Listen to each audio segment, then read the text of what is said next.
Carolyn Doobie here. What's the play for today? Well, today it's iridescent gelatos and stamping. Now, one of the very cool things about iridescent gelatos is the fact that they're, well, iridescent. It means they've got that shimmer, that shine, they catch the light. So wherever the gelatos are, that's where you're going to have that happen. And you're going to see me use them with a hand-carved rubber stamp. And what I really love about doing them with stamps is wherever you've got the image, you've got that shimmer, that iridescence, and wherever it's not, because it's just plain old cardstock, you don't have it there. So that contrast, well, I really love doing that. And I'm going to share with you how to do that.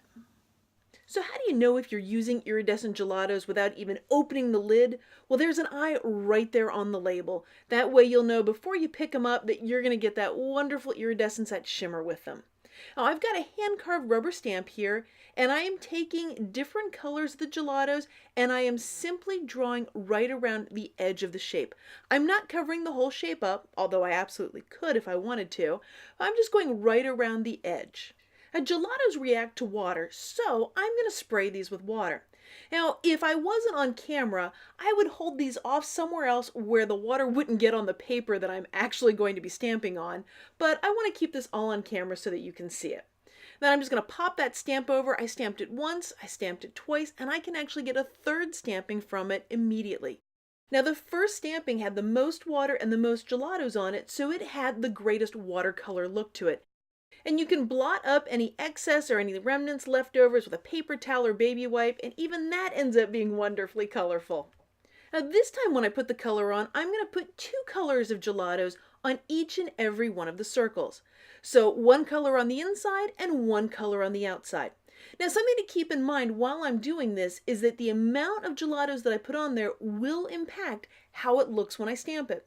Like on that first time that I was stamping, you can see how the blue color was a lot lighter than the other ones.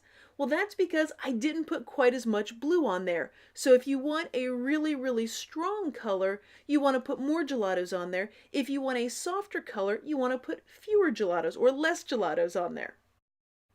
So now it's time to hit it with the water.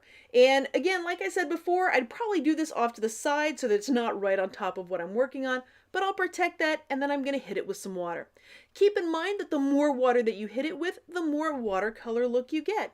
The less water that you use, the crisper or drier looking the stamping looks. Now after the third impression, it looks like I'm running out of color on my stamp, but I'm really not. What's happening is it's getting very dry. There's still plenty of color left on there, and I want to use it. So I'm going to hit it with a generous amount of water here, bring in a fresh piece of paper, and I'm going to start stamping. Now after I stamp it about 3 times, the color isn't transferring quite as well, and that just tells me I need to add some more water.